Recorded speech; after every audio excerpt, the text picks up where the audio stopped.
Muy bien, muy buenas tardes. Quien habla es Sara Salazar y a nombre de la DBV International les doy la cordial bienvenida a este webinar denominado Comunidades Profesionales de Aprendizaje en la Educación para Jóvenes y Adultos. Reciban ustedes el caluroso saludo del director de la DBV International, Walter Pedro Quispe Rojas, quien hoy está de espectador, ¿no? Y que en realidad a ustedes les desea que tengan un espacio muy interesante como siempre, como estamos acostumbrados a realizar desde la DBV International. El objetivo de este webinar es que podamos interiorizar la importancia de conformar comunidades profesionales de aprendizaje, ¿no? Esto en las instituciones educativas, tanto de SEBA como en CETPROS, ¿no?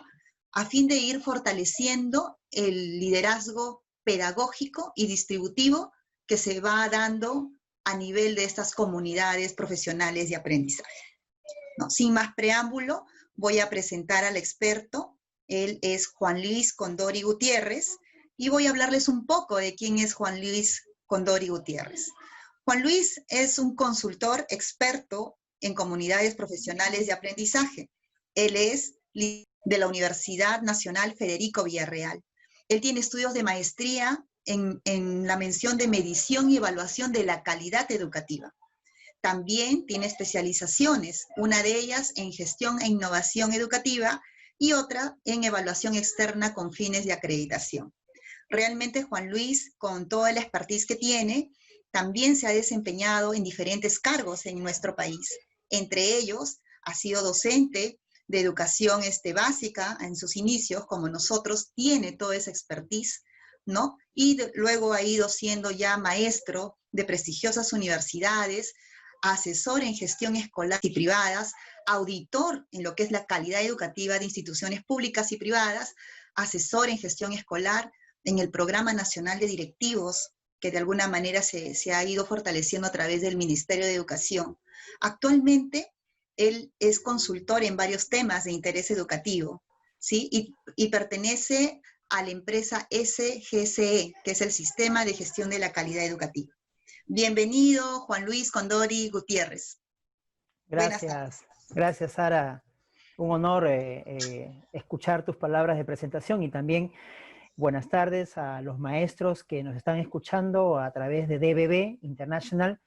Y hoy día pues va a ser algo muy importante. Espero que pueda ser bastante concreto con lo que les voy a ir explicando a través de mi presentación. Bien, entonces el día de hoy vamos a ir tratando este tema que de hecho en el Perú está haciendo o está tomando forma un movimiento en el tema de lo que es el liderazgo de las escuelas, el liderazgo de las instituciones educativas, ¿no? Y qué bueno que DBV haya tomado en cuenta esta estrategia, que son las comunidades profesionales de aprendizaje, y por el cual he tenido la oportunidad también de poder dirigir. De hecho, al final ya les voy a decir algo muy importante. Es una forma también de que nosotros, a través de estas oportunidades, podamos ir llegando a comprender un poco más de cómo debe ir mejorándose los logros de aprendizaje. Entonces, las comunidades profesionales de aprendizaje en la educación para personas jóvenes y adultas, la EPJA, que le hemos llamado, de hecho que va a tener un objetivo muy importante, ¿no? Que es interiorizar la importancia de conformar e institucionalizar estas comunidades en las instituciones educativas de personas jóvenes y adultas, y también niños, ¿no? En este caso, para la educación básica alternativa. Vamos a iniciar entonces con esta imagen que seguro estarán viendo y que me gustaría que ustedes vayan cualquier asunto escribiendo por el chat, ¿no? Esta pandemia, esta crisis sanitaria, lo que ha hecho es romper muchas estructuras o lo que vamos a llamar paradigmas. Y entre ellas ha roto un paradigma de que tiene que ver con la educación, ¿no? Porque esto se está reflejando ya en la vida misma, en las prácticas constantes que seguro lo que nos están escuchando han tenido que aprender de manera acelerada, ¿no?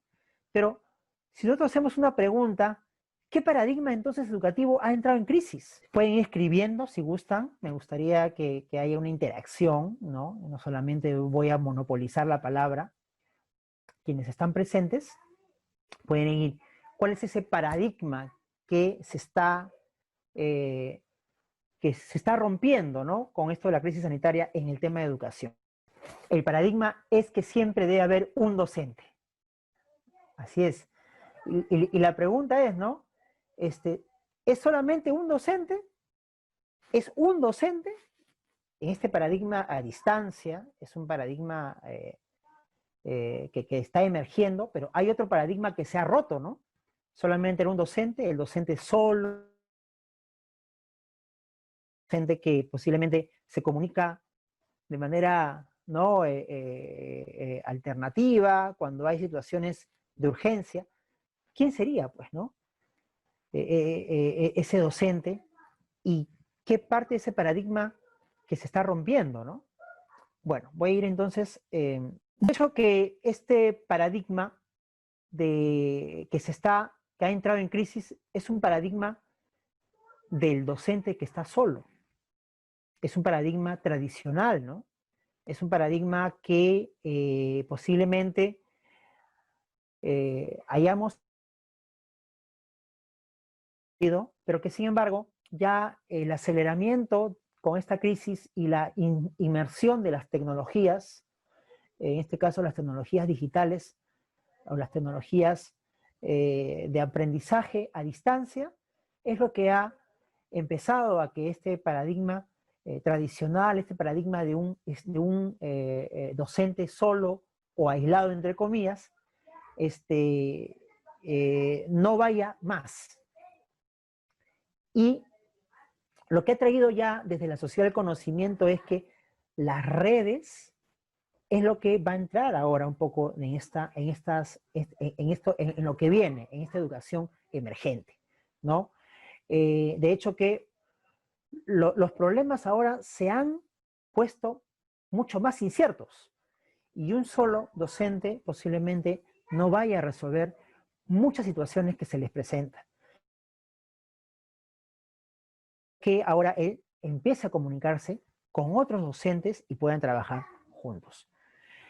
Y es así entonces que, de hecho que también con toda esta incertidumbre, da un giro también el rol del liderazgo educativo, ¿no? Porque lo que se necesita ahora en las escuelas, en los centros educativos, es que se reformule estos liderazgos y que no solamente ahora el director, se piensa que el director va a estar solo resolviendo toda una serie de problemáticas que la incertidumbre de la educación a distancia le ha generado, ¿no?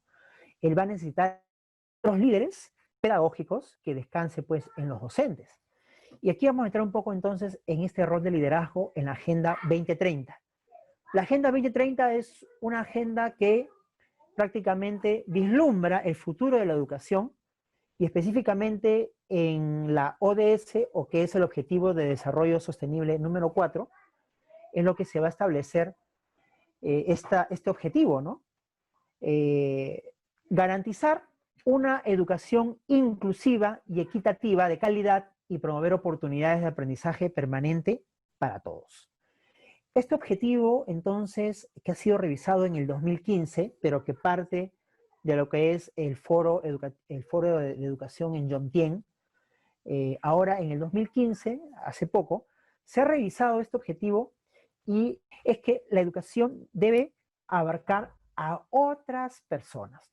No solamente se habla de la educación básica, sino se habla también de la educación, también se habla de la educación para jóvenes y para adultos. Entonces ya estamos entrando un poco en lo que ustedes, estimados maestros, se dedican a lo que es la educación básica alternativa, ¿no? Y hay dos metas importantes, ¿no?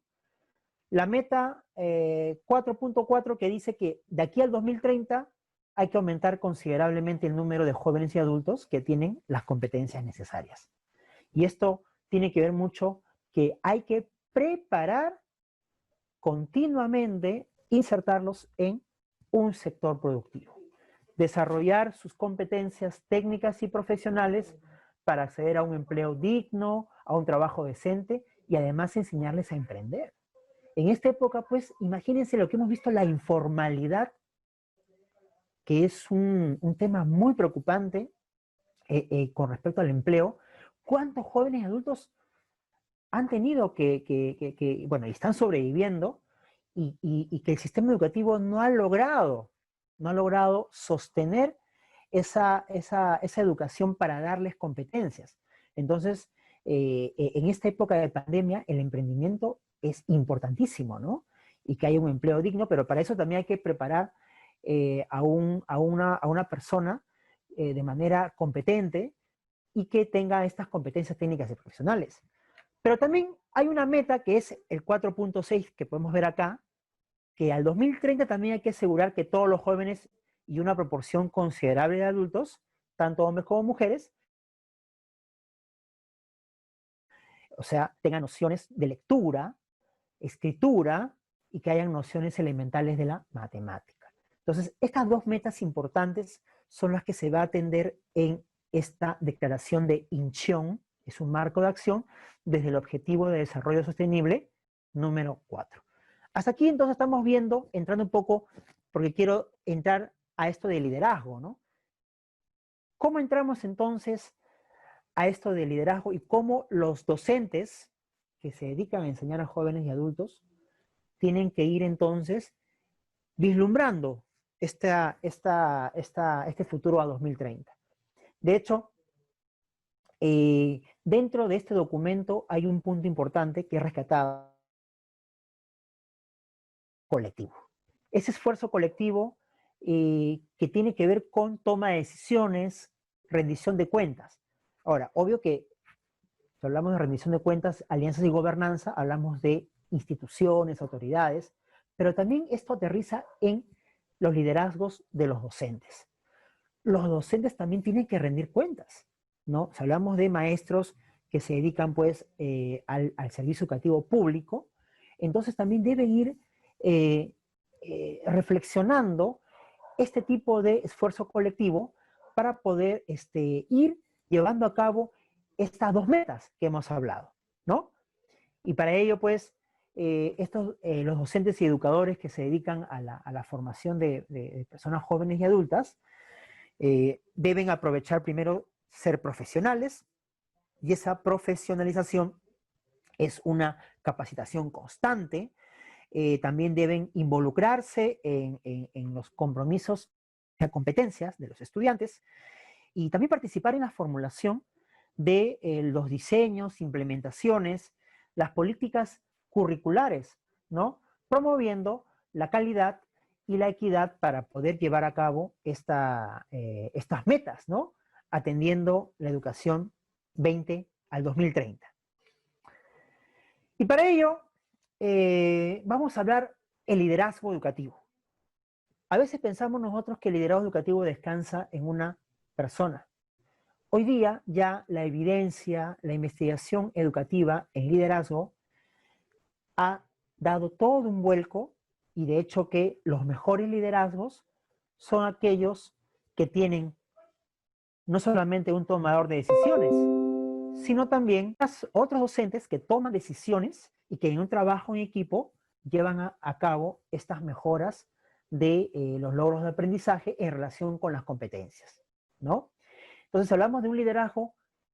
El liderazgo es el arte de dirigir seres humanos. Claro, hay una persona que tiene que ir desarrollando también sus propias capacidades de gestión, pero nosotros sabemos que el líder no es sin las personas que lo apoyan. ¿Es así? Entonces, ese liderazgo educativo es una labor que consiste en movilizar e influenciar sobre otros.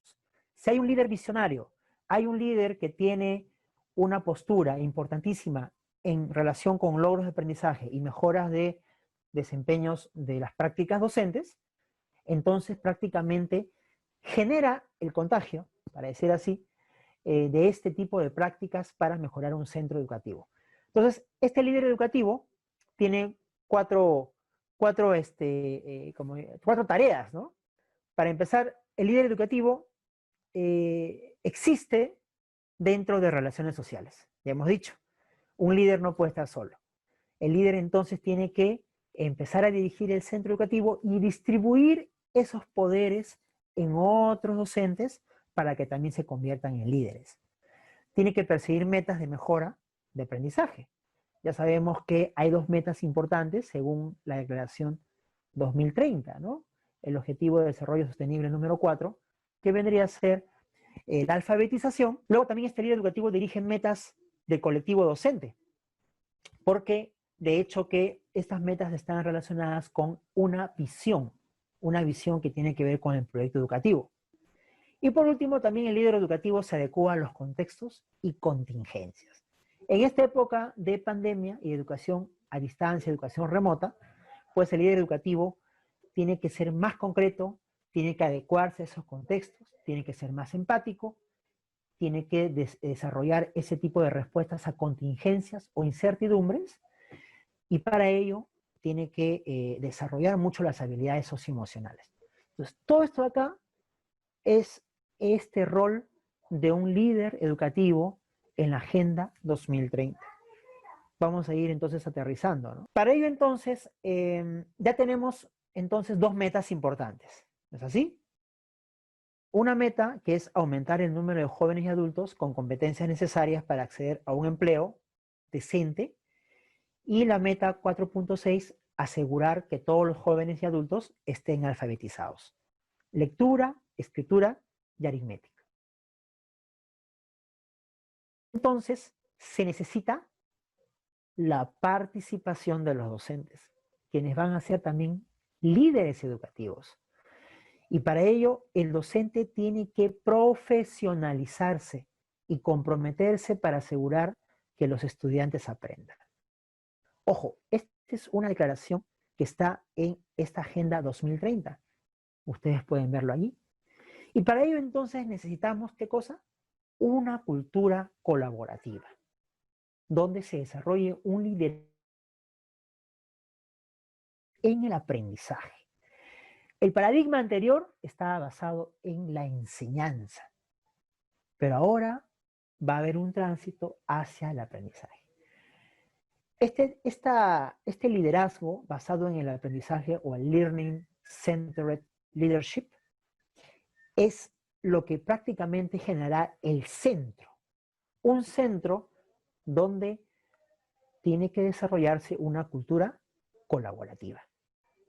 Una cultura colaborativa donde el logro de los aprendizajes sea el foco, donde hayan condiciones para favorecer esos aprendizajes, donde se promueva un diálogo entre el liderazgo y los otros liderazgos y haya un aprendizaje continuo, y también que ese liderazgo se comparta.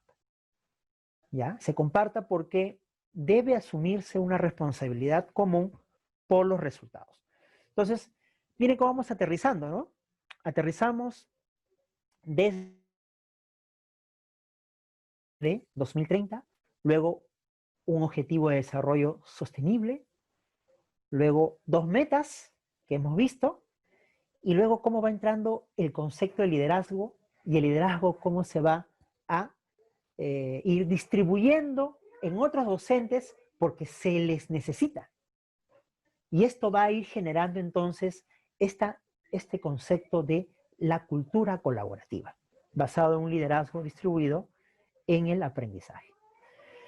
Y para ello, los estudios han conferido de que existen ciertas prácticas efectivas de liderazgo educativo.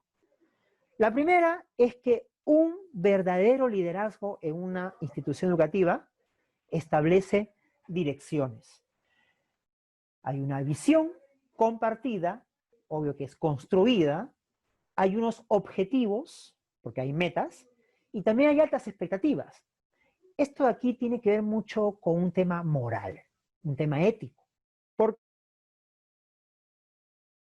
tiene que incentivar a que se alcancen las metas.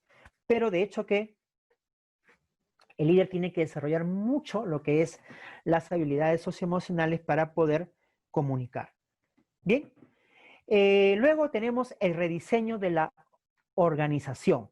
Aquí lo que va a establecer un buen liderazgo educativo es que se establezca una organización que facilite el trabajo, que haya un clima adecuado, que haya este clima que sea basado en una cultura colaborativa.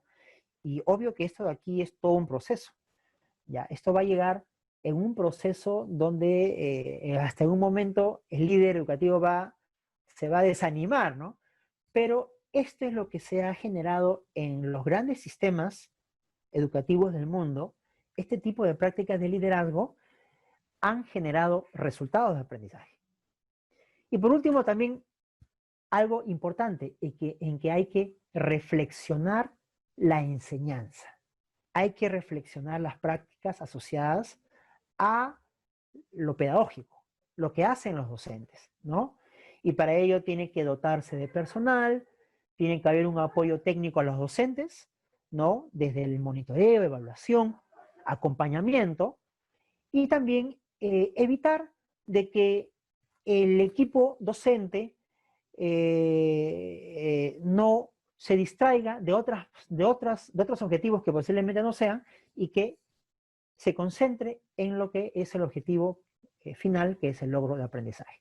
Entonces, este tipo de prácticas, que son 3 prácticas efectivas según la investigación, es lo que permite entonces que se vayan dando estas mejoras. ¿Qué dicen los estudios en Latinoamérica?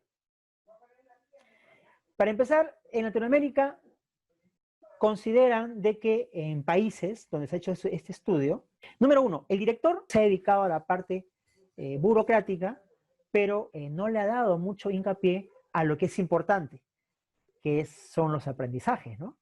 Si estamos hablando de un liderazgo basado en aprendizajes, entonces es que tiene que haber también un cambio de paradigma, ¿no? Algunos estudios importantes, por ejemplo, este es un estudio que se ha hecho en Latinoamérica. Por ejemplo, en 8 países de Latinoamérica, el 41% de directores se dedican a tareas burocráticas, ¿no? Y solamente el 22% son actividades de monitoreo y acompañamiento docente. Imagínense, ¿no? O sea, la quinta parte de todas esas labores solamente le dedica a lo que es el acompañamiento. De ahí otros más, ¿no? Actividades de desarrollo profesional también le dedica un 19%, y la relación con las familias también. Si ustedes se dan cuenta, casi las 2/5 partes, ¿no? O bueno, para decir las 2/4 partes, es que el director se dedica a tareas burocráticas. Por consiguiente, el liderazgo educativo está asociado a una meta común, ¿no?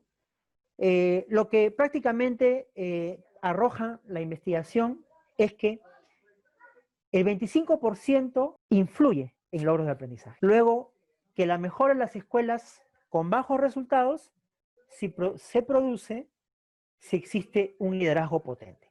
Es decir, que la mejora de los logros de aprendizaje de escuelas que han estado con bajos resultados, esa mejora se debe a que ha habido un liderazgo. Ahora, es un liderazgo que no está solo, es un liderazgo que está compartido con otros líderes, en este caso docentes. Y por último, que los resultados de los aprendizajes mejoran cuando los directores impulsan el desarrollo de la práctica docente. Queremos que haya una mejora de los aprendizajes, entonces tenemos que ver la variable que es la causa de esos aprendizajes y no es otra forma que son las prácticas pedagógicas. Frente a esta realidad asociada al director, la alternativa entonces, como ya les venía diciendo, es una cultura colaborativa, ¿no? Una cultura de un liderazgo que hay que distribuirlo, una cultura que genere expectativas, participación, que haya un clima de confianza, porque los docentes tienen algo que decir. El equipo docente, y también tiene que rendir cuentas porque hay un tema ético, ¿no es así? Para rendir los logros de aprendizaje. Y aquí entonces, este tipo de paradigma de liderazgo educativo es que lo que busca es involucrar a los docentes. ¿Qué pasaría si apostáramos por un liderazgo distribuido? como les acabo de mencionar. Lo que sucedería es que sería una forma de ir generando esa expectativa de otros docentes para que se enfoquen en el centro, que son los aprendizajes. Y además sería una estrategia importante, ¿no? Porque todos aprenderían, todos desaprenderían, habría una crítica de las prácticas, habría un trabajo de mejorar juntos. En vez de hacerlo uno, el problema podría ser resuelto por otros docentes en equipos. Y de hecho, los proyectos mejorarían. Entonces, este tipo de liderazgos distribuidos es lo que hoy día la investigación en cuanto a liderazgo, ya al cambio de un centro educativo, va a generar entonces la mejora de resultados. De hecho, la cultura colaborativa ya va abriendo a lo que es el concepto de una comunidad profesional. Les había hablado de la profesionalización del docente. Lo que ha pasado antes es que el docente había entrado en una rutina de solamente copiar recetas o se había convertido en un reproductor técnico de proyectos, pero no había hecho toda esta parte en relación con sus pares.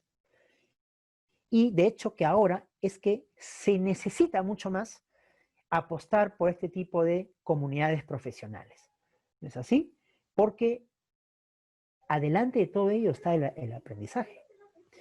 Por ejemplo, nosotros acá podemos ver algunas prácticas de colaboración, ¿no? Si ustedes pueden ver aquí, están las colaboraciones más débiles y las colaboraciones más fuertes. Y de hecho que ustedes habrán en unas reuniones de docentes, ¿cuál de ellas es la que ha primado más, ¿no? Por ejemplo, una forma muy débil de colaboración es solamente intercambiar ideas, contar anécdotas, realizar cotilleos, cuchichear, en verdad, no conllevan a una mejora de la calidad de la profesionalización docente. Sin embargo, hay otras formas más fuertes de colaboración en esta cultura, ¿no? Por ejemplo, el compartir o la ayuda y asistencia, ¿no? Cuando se solicita. Sin embargo, hay uno más alto que vendría a ser el trabajo en equipo, donde planifican juntos, investigan juntos, hay una crítica reflexiva entre pares y todo eso es lo que hoy día vamos a ir entonces desarrollando en una comunidad profesional donde desarrolla esta cultura colaborativa. Hasta aquí entonces nosotros hemos podido ir un poco entrando en lo que es la necesidad de una cultura colaborativa y además la necesidad de ir profesionalizando la carrera docente, ¿no? Desde la práctica y dentro de un marco de un liderazgo distribuido, ¿no? Respondiendo a esas metas que hemos escuchado con respecto a la Agenda 2030. Ahora, necesitamos un docente que cumpla un rol en estas épocas de incertidumbre. No necesitamos un docente eficiente, sino un docente reflexivo. Ese va a ser el rol. ¿No es así? El cambio entonces requiere de docentes que se reinventen. Y una forma de reinventarse vendría a ser la reflexión. Pero no se reflexiona solo, se reflexiona con otros docentes. La investigación con respecto a la reflexión docente, que hay mucha investigación sobre ello, es que las reflexiones colegiadas o reflexiones entre docentes son más interesantes, abordan más un problema que hacerlo solo. Nosotros nos hemos formado en las universidades, nos hemos formado en los institutos pedagógicos, posiblemente con una cultura aislada, una cultura personalista. Pero hoy en día es que se necesita ahora trabajar con otras personas, con otros colegas, ¿no? Para poder entonces enfrentar problemáticas pedagógicas importantes. Por consiguiente, ¿cuál sería el cambio fundamental de los docentes con respecto a la mejora de sus prácticas? ¿Cuál sería ese cambio? Esta pregunta es importante, ¿no? Porque nos lleva entonces a poder ir, ¿no?, pensando, ya les he adelantado, ¿no?, de que nuestra profesión de docentes ya no tiene que estar de manera aislada. Tiene que con otros docentes, ¿no? Porque las problemáticas ahora se han hecho mucho más complejas. Y para ello, entonces, el cambio fundamental tiene que verse mucho en el tema reflexivo. Algunos puntos, entrando a lo que son los docentes formadores de personas jóvenes y adultas en el Perú, ¿no? Para empezar, algunos datos importantes, un perfil, ¿no? Según estos datos del Instituto de Pedagogía Popular y otras entidades, el total de docentes de la educación básica alternativa para el año 2017 es de casi 12.797, ¿no?, docentes, del cual casi más de 9.000 laboran en el sector público, representan un 64.5%, y luego tenemos a 4.539 en el sector privado. O sea, prácticamente más de la mitad de maestros que se dedican a la educación básica alternativa, a la educación para jóvenes y adultos y de niños también, la educación básica alternativa, representan más del 60%. Y ahora, ¿no?,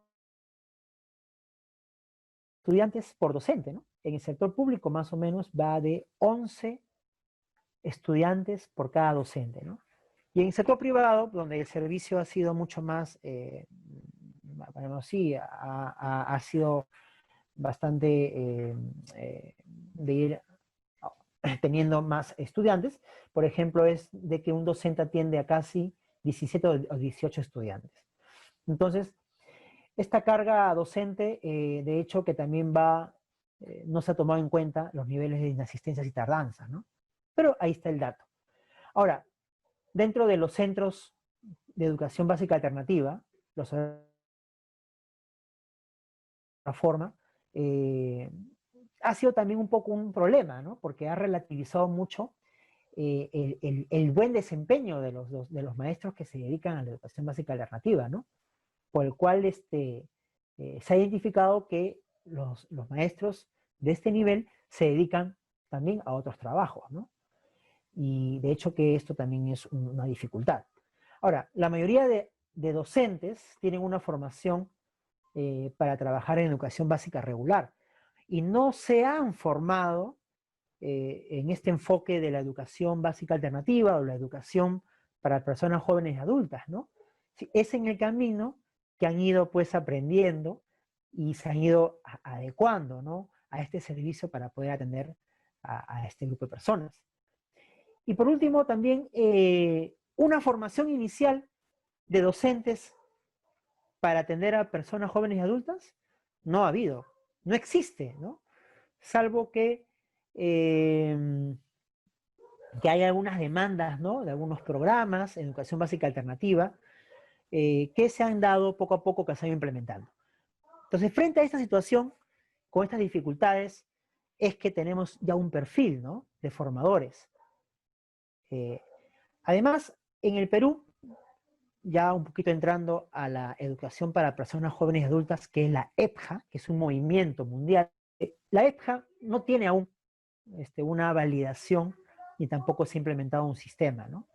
Y lo que tenemos, según la Ley General de Educación, es la educación básica alternativa, que tampoco coincide mucho con el movimiento EPJA, algunos puntos con el EPJA formal.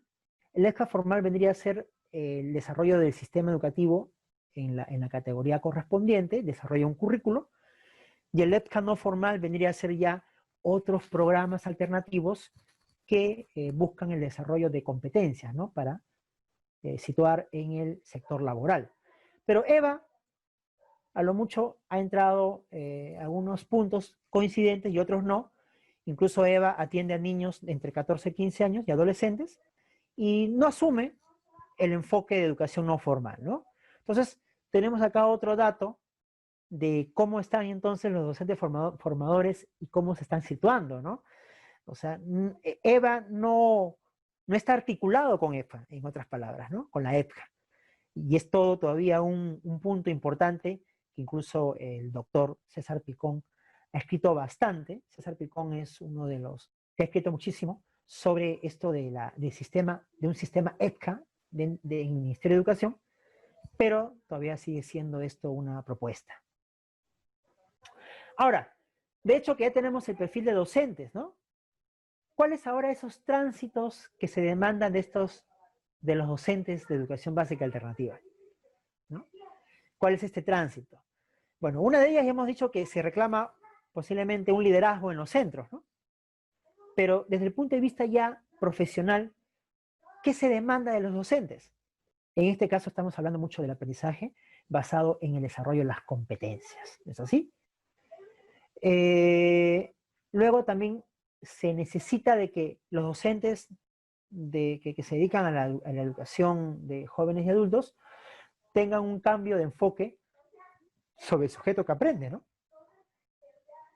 Que haya un reconocimiento de que cada estudiante, joven y adulto, es un mundo distinto, es un mundo diverso, y que ellos en una forma...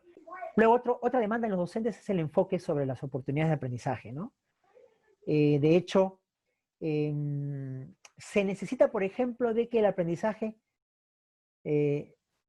salga de ese espacio que le llamamos aula y vaya a espacios mayores que conecte con el entorno. Y mucho más, ¿no? En una formación para jóvenes y adultos se necesita entonces abrir el campo de cómo, por ejemplo, ir uniendo la escuela con el sector productivo. Han habido muchas experiencias, en el caso de Senati, pero sin embargo todavía sigue siendo una promesa, ¿no? Una promesa que, como lo tienen pues Alemania, países de Europa, de la Comunidad Europea, que tienen pues todo un programa, ¿no?, de inserción de jóvenes adultos en el sector productivo. Acá todavía estamos, como dice, en propuestas, ¿no? Ahora, el enfoque sobre la pedagogía también es importante, otra demanda, ¿no? Ya que, de hecho, ahora lo que se ve es que ya no esté la enseñanza en una transmisión oral, donde el docente comienza a ser un transmisor de conocimiento, sino lo que se busca es generar situaciones donde hayan actuaciones, ¿no?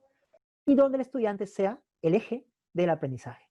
En este caso, las personas jóvenes y adultas ya tienen de por sí una capacidad, ¿no?, de ir enfrentando situaciones muy concretas que los lleven entonces a ir protagonizando ese tipo de procesos.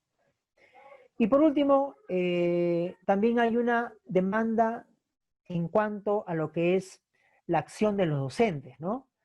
De hecho, esto lleva a que estas demandas están en el tema de las reglas institucionales, ¿no? Debe haber un tránsito de estas creencias, estas reglas, estas acciones docentes, ¿no?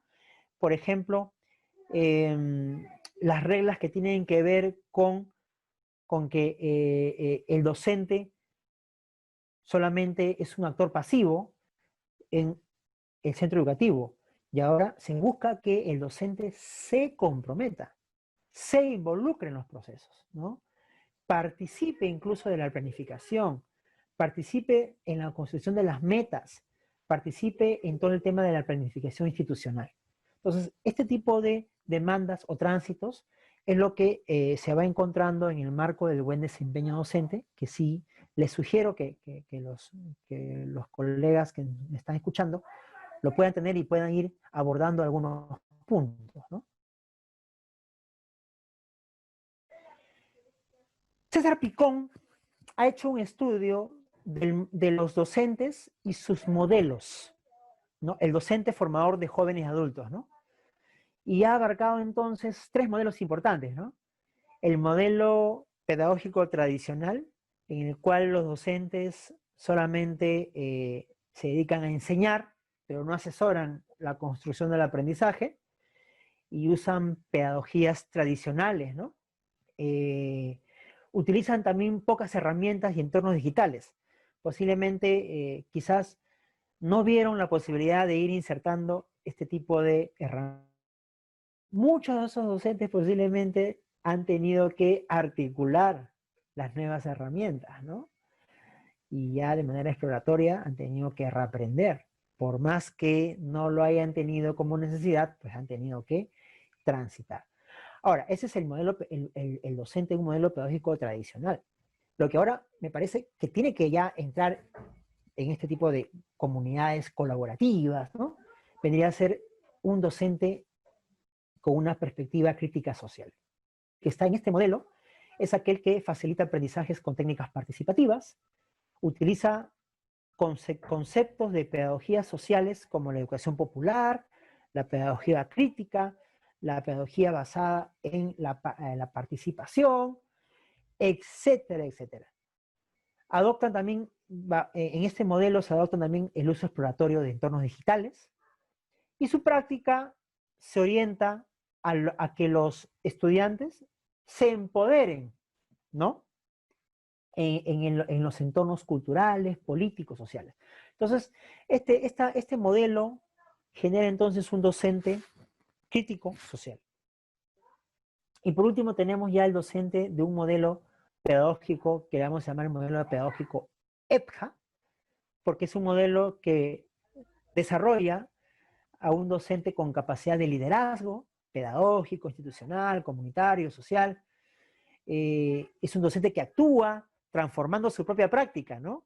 Participa en los procesos de diseño, implementación curricular y lo hace desde la investigación.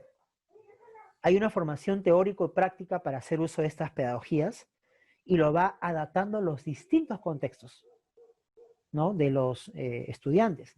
Y por último también es un docente que tiene una gran formación tecnológica porque usa variados recursos digitales para generar aprendizajes.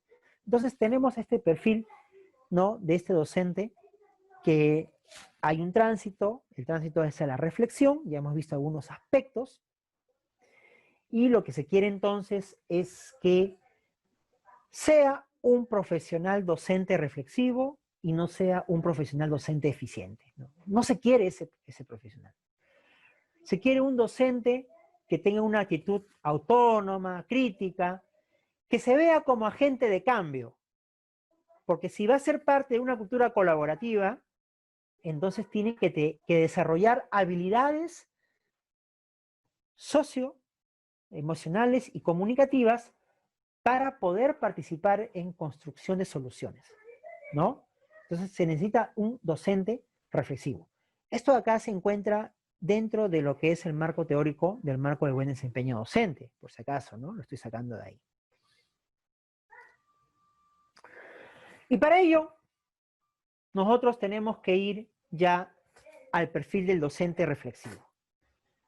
El docente reflexivo, primero, lo que hace es revisar sus propias teorías implícitas, sus propias teorías de uso, o sea, su propia práctica, ¿ya?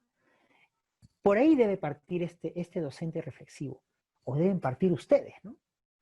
Cuando hablamos de una teoría implícita, hablamos de una constelación de conocimientos, creencias intuitivas que se han ido formando en la práctica, ¿no? Y que en una forma han funcionado, pero ahora tenemos que revisar si siguen funcionando, ¿no? Y que este tipo de teoría implícita va a generar una experiencia personal y profesional, ¿no? Yo le llamo como una forma de pensamiento social identificada como una teoría espontánea, ¿no? Intuitiva porque es parte de la práctica, en algunos casos son ingenuas porque a veces surgen de creencias equivocadas que no tienen evidencia, pero eso hay que ir descubriéndolas, de los maestros que se dedican a la enseñanza, ¿no? Entonces, este tipo de teorías implícitas, teorías de uso de nuestras propias prácticas, es lo que tenemos que tener en cuenta desde nuestro punto de partida, ¿no? Para ir pensando cómo debemos concebirnos como docentes reflexivos. ¿Qué es lo que permite la reflexión de la teoría implícita? De la percepción de la práctica, de mi propia práctica. Número 1, conocer mi propia creencia. Conocer que en la experiencia cotidiana, en la práctica, hay teorías subyacentes equivocadas o válidas. Y tenemos que manifestarlas, tenemos que ponerlas en una reunión con otros docentes para poder realizar una reflexión crítica, ¿no? Entonces, lo que se busca desde la reflexión docente es aproximarnos a una acción. Hay que, como dice, reflexionar desde abajo, ¿no? ¿Qué es lo que ha pasado en estas últimas décadas con respecto al desarrollo docente? Que los docentes solamente han recibido programas, recetas, han recibido cuestiones técnicas y lo que han hecho es reproducir. Pero no han elaborado un acercamiento entre eso técnico con la práctica y con la teoría. Y entonces es allí donde se ha generado este tipo de dificultades para poder ir generando esa reflexión de la práctica, porque la práctica tiene efectos sobre los aprendizajes. Si nosotros queremos entonces mejorar los logros de aprendizaje, queremos generar un liderazgo educativo y confíen en nosotros para distribuir una forma de decisión, entonces tenemos que desarrollar esas reflexiones, ¿no? Y por último, es que este tipo de teorías implícitas, este tipo de reflexiones de las teorías desde la práctica, lo que genera es que se hagan conscientes, ¿no? Se hagan conscientes para poder generar un cambio de la práctica. Todo esto se lo estoy diciendo de teoría, porque esto toma tiempo. Una forma de que esto posiblemente avance muy lento es la resistencia, porque el docente posiblemente diga, bueno, yo tengo 15 años de experiencia, 20 años de experiencia, ¿y qué me va a decir? Ya soy un máster. Pero lo que no sabe es que los tiempos han cambiado y posiblemente su práctica ya no esté dentro de la respuesta a la incertidumbre. Y mucho más, en esta época de grandes cambios, entonces prácticamente las prácticas tienen, por consiguiente, entonces necesitamos mucho más a un docente que reflexione con otros, ¿no? Para que pueda adaptar situaciones de prácticas docentes y pueda mejorar. Acá hay un modelo que les presento de Bárbara Larribé, que se ha dedicado por mucho tiempo a estudiar las reflexiones de los docentes. Y ella nos habla de unos niveles, ¿no? Si ustedes pueden ver en qué nivel estarían ustedes, ¿no? Hay un nivel de pre-reflexión, ¿no? Ya habrán escuchado de que atribuimos los fracasos escolares a los estudiantes. Sin embargo, no nos vemos a nosotros mismos y prácticamente no adaptamos la enseñanza a las necesidades de los estudiantes. Y lo que hacemos es ir repitiendo año tras año una práctica rutinaria que ya prácticamente ya no tiene validez para un tiempo determinado. Luego hay un tipo de nivel que es la reflexión superficial. En una reunión, lo que se va a llevar a cabo es creencias apoyado en experiencia, ¿no?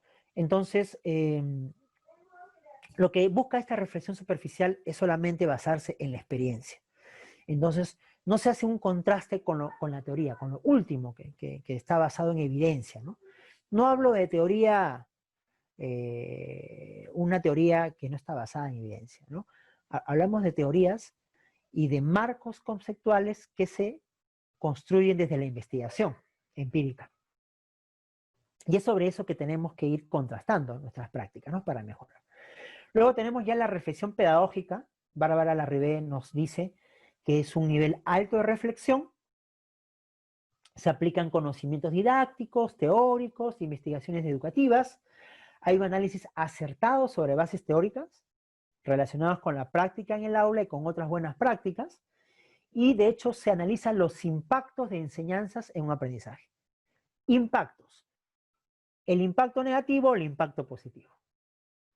Y ya más arriba está la reflexión crítica, que es una reflexión sobre implicancias sociales, éticas, implicancias que tienen que ver con las prácticas. ¿Qué tanto mi práctica va a impactar en el desarrollo de la competencia de mi estudiante que lo va a llevar a enfrentarse con una situación en el campo laboral. Ajá. Entonces, ese tipo de reflexiones son muy importantísimas, ¿no? Es una reflexión crítica. Y que de hecho tienes que partir de tu propia práctica. Si tu práctica conlleva eso, si tu práctica conlleva una realidad, en este caso competencias, ¿no? O si tu práctica está lejos de la realidad y solamente reproduce rutinas no significativas, rutinarias, por consiguiente entonces solamente estás generando aprendizajes arbitrarios que no tienen sentido, ¿no? Que hay un inicio, en la prereflexión, en la reflexión superficial un proceso, y en los dos últimos, reflexión crítica y reflexión pedagógica, hablamos de una autonomía colegiada, ¿no? Una autonomía colegiada porque ya es una reflexión que no lo hace uno, lo hacemos con otros colegas que tienen las mismas características. Este vendría a ser un nivel de reflexión docente según el modelo de Bárbara Larribé. Tenemos otro nivel de reflexión docente, otro modelo que maneja, bueno, tomado de una autora, Domingo, Ángeles Domingo, y también es tomado por el Minedu, por la Dirección de Formación Docente en Servicio, y habla de 3 niveles, ¿no? Un nivel 1, que es casi parecido, ¿no? Un nivel 1 que es una reflexión eficaz, habilidades y conocimientos técnicos, solamente se reflexiona sobre estrategias y sobre qué funciona o no. Es un nivel básico. ¿Qué teorías implícitas o creencias hay detrás de mi práctica, ¿no? ¿Cuáles son las consecuencias de la aplicación de una estrategia? Y el nivel 3 ya vendría a ser ya una reflexión mucho más ética, ¿no? Vamos cuestionando normas, vamos a ir cuestionando, por ejemplo, algún tipo de práctica docente en relación con una realidad. Entonces, este tipo de reflexiones ya son de mayor nivel. Bien, entonces, hasta ahí ya hemos visto el punto 2, ¿no? Que vendría a ser la reflexión, ¿no? Vendría a ser la reflexión docente. ¿Qué consiste? Vamos a ir entrando entonces a las comunidades profesionales de aprendizaje, ¿no? Y vamos a ir viendo primero un videito. A ver, me gustaría reflexionar este video. El carpintero y sus herramientas, ¿ya? El carpintero y sus herramientas. Cuentan que en una carpintería hubo una extraña asamblea. Fue una reunión donde las herramientas discutieron sus diferencias. El martillo exigía la presidencia, pero el resto le exigía su renuncia. La causa hacía demasiado ruido y además se pasaba todo el tiempo golpeando. El martillo aceptó su culpa, pero pidió que también fuese expulsado el destornillador, alegando que daba muchas vueltas para conseguir algo. El destornillador acepta los argumentos, pero a su vez pide la expulsión de la lija. Dijo que era muy áspera en el trato con los demás. La lija acató con la condición de que se expulsase al metro, el cual siempre medía al otro según su medida, como si fuese el único perfecto. En ese momento entró el carpintero junto a todos e inició su trabajo. El martillo, la lija, el metro y el destornillador. La rústica madera se convirtió en hermosos muebles. Cuando el carpintero se fue, las herramientas retomaron la discusión. Pero el serrucho se adelantó a decir: señores, quedó demostrado que tenemos defectos, pero el carpintero trabaja con nuestras cualidades, resaltando nuestros puntos valiosos. Por eso, en lugar de fijarnos en nuestras flaquezas, debemos concentrarnos en nuestros puntos fuertes. Entonces la asamblea entendió que el martillo era fuerte, el destornillador unía y daba fuerza, la lija era especial para limar las asperezas y el metro era preciso y exacto. se sintieron como un equipo capaz de producir cosas de calidad. Y una gran alegría los embargó al darse cuenta de la suerte que tenían de poder trabajar juntos. Lo mismo ocurre con los seres humanos. Cuando una persona busca defectos en otra, la situación se torna tensa y confusa. Al contrario, cuando se busca con sinceridad los puntos fuertes de otro, florecen las mejores conquistas humanas. Es fácil encontrar defectos, cualquiera puede hacerlo, pero encontrar cualidades, esto es para sabios.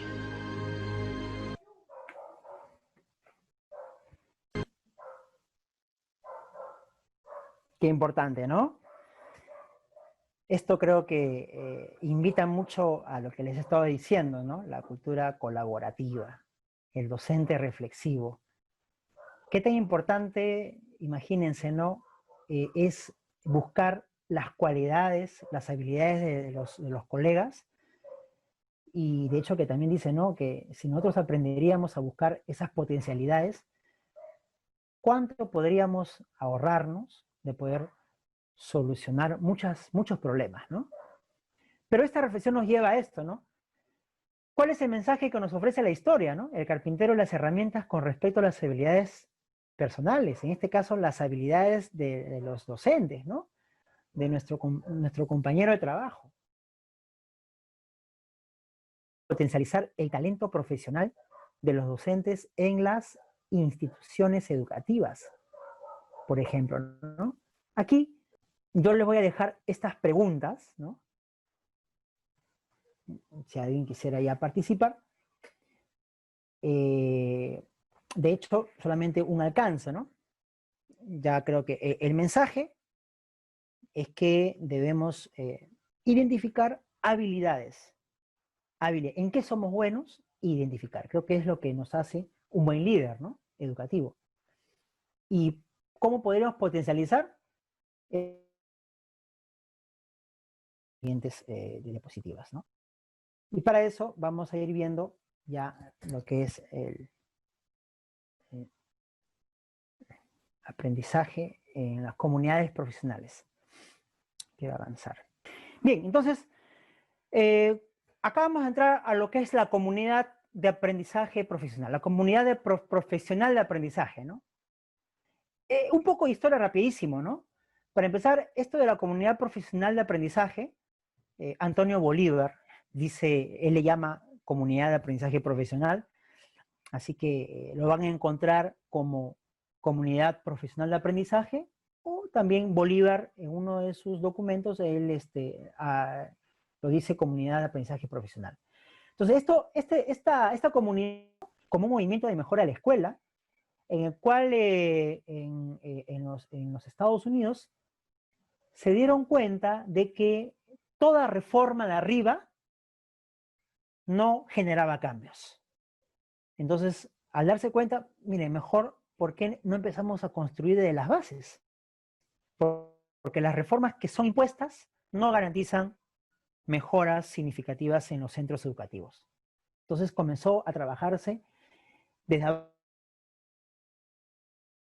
el centro, no era otra cosa que los aprendizajes. Entonces, este movimiento se le llamó el movimiento de mejora de la escuela, ¿no? Ya en los 90s, posiblemente lo que se buscó es ir sosteniendo esta práctica, ¿ya? Y para eso hubo una preocupación de que se debe aprender a gestionar. No solamente de buenas intenciones se puede ir mejorando, sino también hay que aprender a gestionar recursos, estrategias, personas. Entonces hablamos de liderazgo, ¿no? Entonces, va entrando todo el tema de liderazgo, una capacidad suficiente para sostener este cambio, una mayor colaboración tanto entre investigadores y docentes, y que de una u otra forma las políticas educativas tiendan a generar autonomía en los centros para que hayan estos cambios, ¿no? En esa última década del siglo XX también fue dándose otros avances. Por ejemplo, se fue dando el aprendizaje colectivo, ¿no?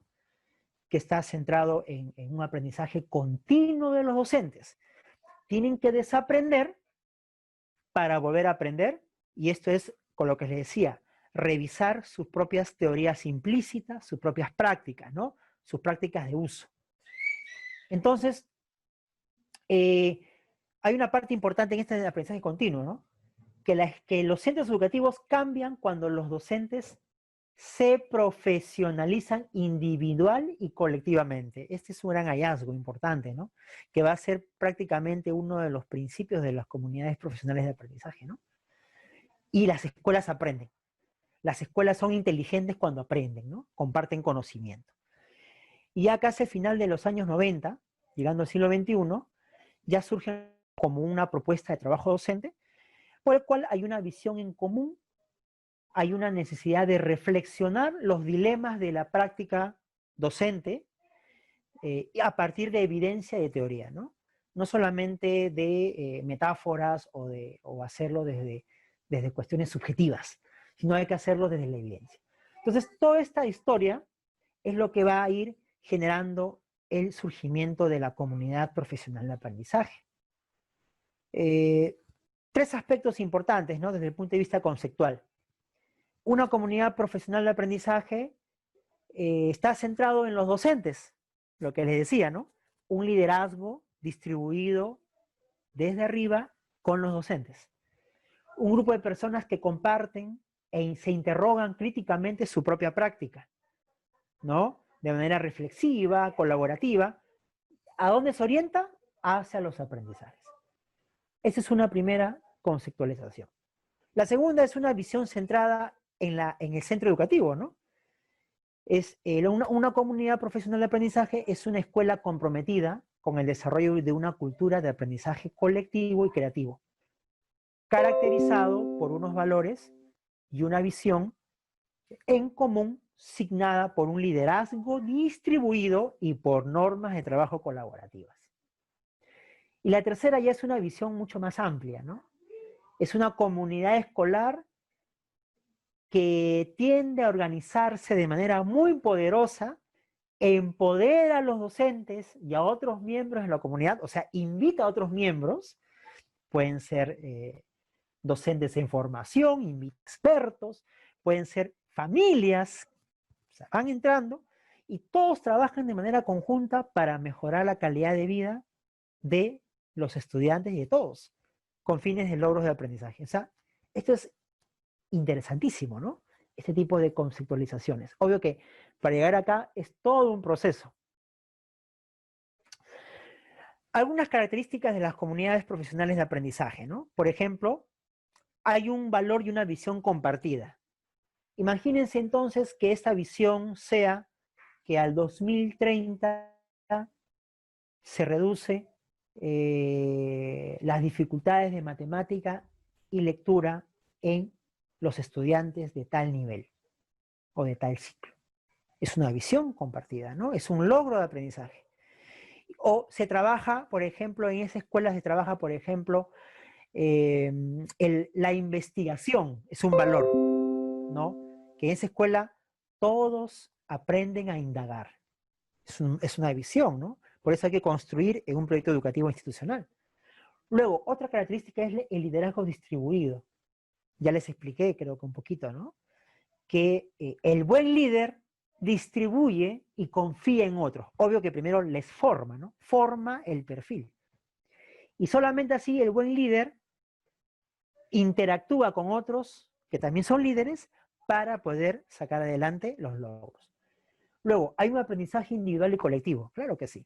Un aprendizaje individual es verme a mí mismo, partir de mis teorías de uso, mis teorías de práctica, mis teorías implícitas, y ponerlas en discusión en una reunión con otros, que también van revisando sus propias prácticas y juntos empezamos a ver los puntos débiles y los puntos fortaleza. Se comparte también la práctica profesional, y esto es importantísimo, ¿no? Se ha demostrado, por ejemplo, en la reforma en Ontario, Canadá, que las escuelas de mayor eficacia fueron aquellas que trabajaban en equipo. Los docentes de mayor experiencia, de mayor experticia, enseñan a otros y juntos resuelven. Esto está comprobado.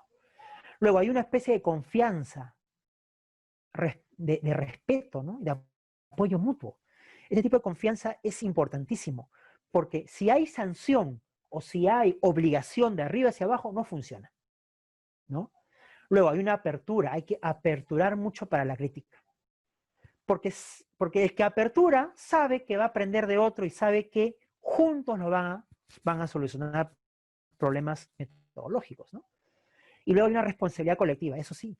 Las comunidades profesionales de aprendizaje éticamente se responsabilizan para sacar adelante logros de aprendizaje. Es importante esto de acá. Por consiguiente, aquí nos lleva a esta manera, ¿no?, de ir concibiendo una comunidad profesional, ¿no? Hay que dinamizarlo desde el centro. Desde el centro, desde adentro hacia afuera. Por eso, cuando veamos la historia, ¿no?, de la comunidad, es que de arriba hacia abajo no funcionaba la reforma. Empieza a verse desde abajo hacia arriba, ¿no? Y esto nos lleva a que los medios, los aprendizajes, hay un círculo profesional de docente respetuoso. Eso es perfil. Es un docente técnico y especializado. Hay una ética de servicio porque está preocupado por ello, por el aprendizaje. Hay una autonomía profesional colegiada con reglas claras. Y esto nos lleva a que la comunidad profesional de aprendizaje es un sistema abierto. ¿Por qué? Porque puedes invitar a otros profesionales, docentes de otras escuelas, para generar entonces este tipo de prácticas, ¿no? Una colaboración de otros profesionales. Esta es una perspectiva entonces que dinamiza desde el centro hacia afuera.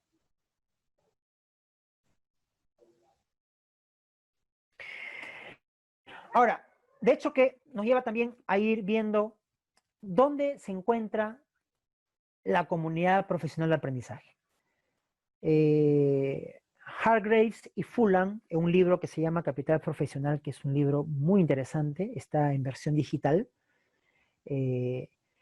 Ellos nos hablan de que, número uno, las culturas colaborativas en los centros educativos, en las escuelas, lo que tienen que buscar es transformar el capital social, o sea, a las personas, a los docentes, en profesionales, en un capital profesional, ¿no? Altamente efectivo.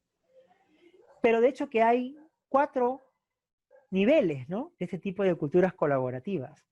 Por ejemplo, la cultura de la balcanización, que es una cultura que lamentablemente no lleva a generar este tipo de intercambios de culturas colaborativas. Las culturas colaborativas solamente se dan en silos o subgrupos, ¿no? Hasta incluso el docente de mayor innovación, si no tiene una cultura colaborativa, una apertura, entonces se junta con otros docentes y forma su grupito. Este tipo de cultura colaborativa es pobre, ¿no? Es pobre, empobrece de la manera comunicacional. Hay otra que se llama la colegialidad artificiosa, que vendría a ser algo así como una manera de imponer un método, un modelo, una estrategia, ¿no? De manera burocrática. Se impone una planificación conjunta, pero lamentablemente este tipo de colegialidad artificiosa, que sí hay cultura colaborativa, pero artificial, al final fracasa, ¿no? Porque la colegialidad es dirigida y forzada.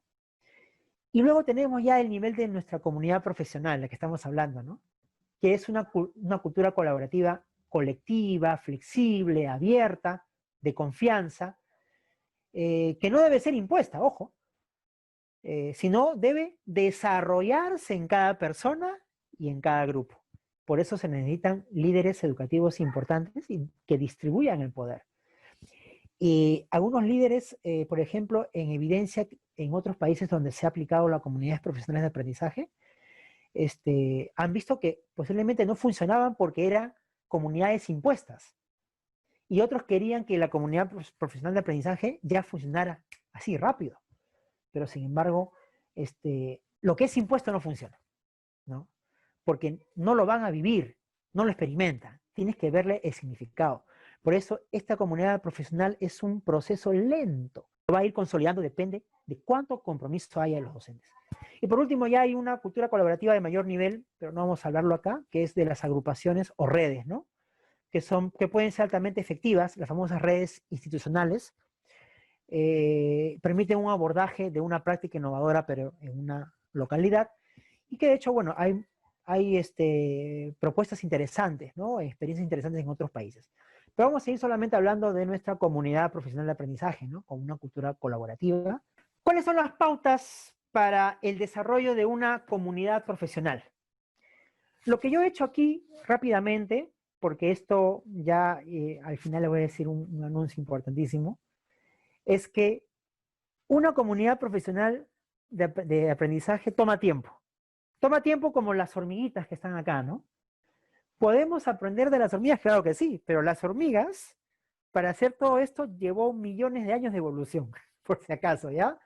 Son millones de años de evolución por el cual las hormiguitas, por un tema de programación natural, generan entonces las sustancias químicas y en sus genes se encuentra esta forma de ir comunicándose para resolver situaciones que se les presenten en su camino.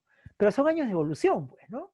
Ahora imagínense actuar como las hormiguitas en una comunidad profesional de aprendizaje. Nos va a tomar tiempo.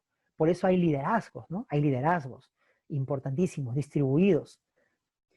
Yo lo que he hecho aquí es adaptar el método R5, que es el método de la... Voy a aterrizar luego, ¿no? Es un método que ha sido desarrollado por una experta que es Ángels Domingo Roget, y que ella prácticamente lo que ha hecho es tomando de Donald Schoen, es un experto en práctica reflexiva profesional, y ella tomó en 5 partes, ¿no? Primero, R1, que hay que vivir una clase para reflexionar, y alguien que la debe observar. Luego hay que reconstruir esos hechos a posteriori, ¿no? Luego de allí, una vez que se ha reconstruido, hay que tener una reflexión individual autorregulada. Luego conlleva a una reflexión grupal. Y por último, planificar la intervención para poder mejorar esa práctica, ¿no?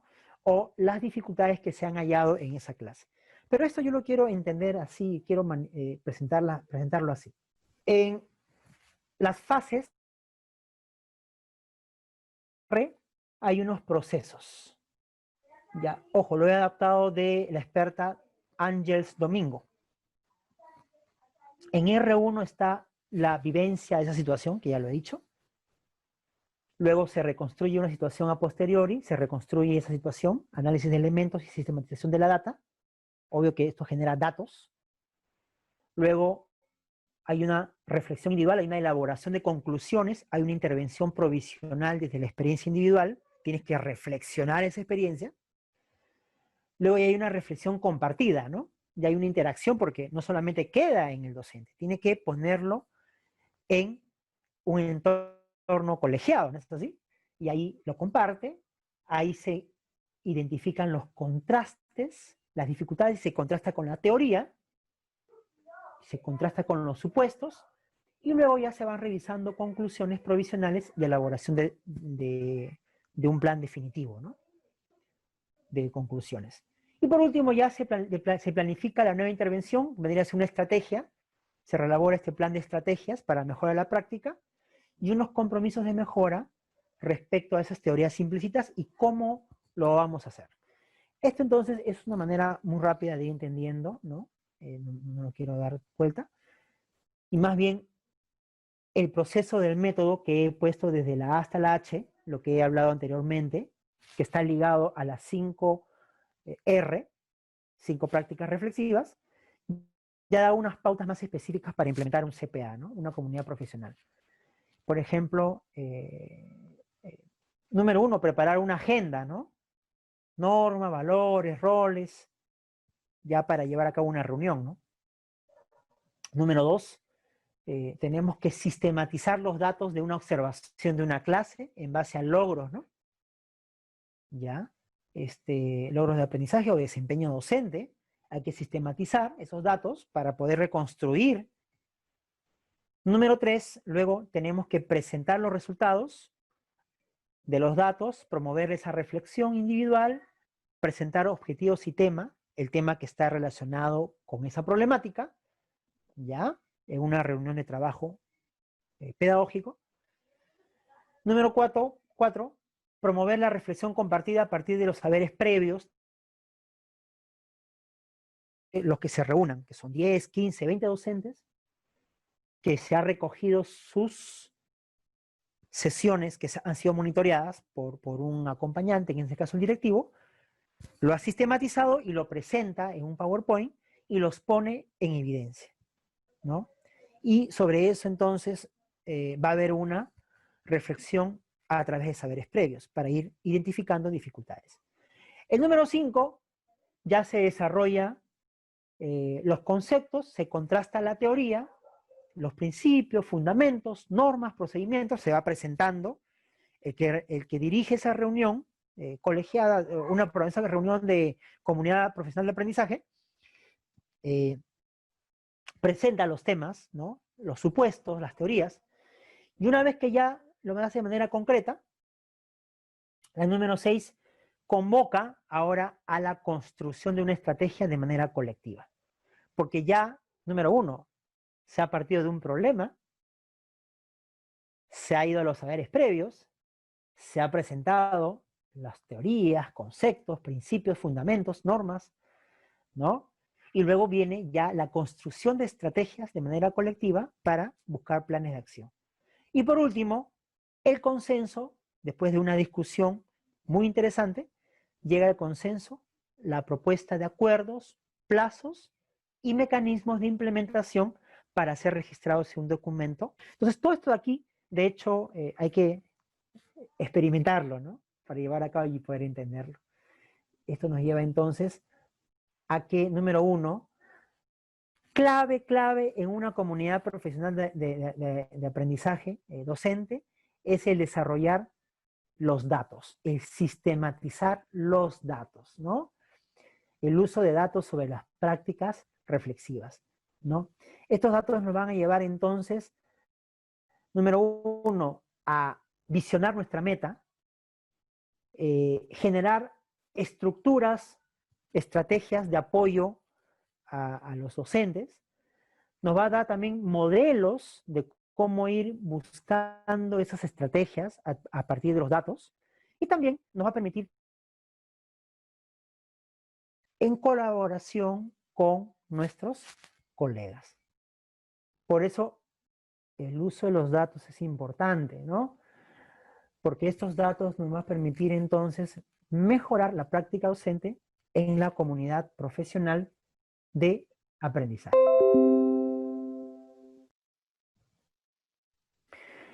Por último, ya para ir terminando con esto, acá hay algunas herramientas de reflexión para conformar equipos de datos. Hemos dicho que en una comunidad profesional de aprendizaje los datos son importantes. Y aquí les dejo algunas preguntas para que los directivos con los docentes empiecen a ir reflexionando, ¿no? Algunas preguntas que tienen que ver con el desarrollo de una visión compartida, ¿no? Tomando en cuenta los datos. Datos que tienen que ver con logros de aprendizaje, datos que tienen que ver con prácticas, con muestras de prácticas que han sido tomadas de observaciones, ¿no? Y también cómo, por ejemplo, esos datos nos pueden generar apoyos para la labor de estos equipos de datos. Cuando hablamos de equipos de datos, son equipos de profesores altamente competentes que apoyan la sistematización de los datos y lo ponen en evidencia en una reunión de comunidad profesional de aprendizaje, ¿ya? Esta es una estrategia y se necesita que los docentes se involucren. Bien, acá hay más preguntas importantes, por ejemplo, cómo los datos nos ayudan a brindar estimulación intelectual y modelar el uso de datos, ¿no? Hay unas preguntas que dicen, ¿en qué medida el directivo brinda oportunidades para que los docentes recurran a sus conocimientos y experiencias en el proceso de uso de datos? ¿Modela y propicia el líder el uso de múltiples tipos de datos en lugar de utilizar un solo tipo de medición con fines de rendición de cuentas? Son preguntas que van a llevar entonces a ir ya imaginando la implementación de una estrategia de cómo sistematizar datos. ¿Qué instrumento?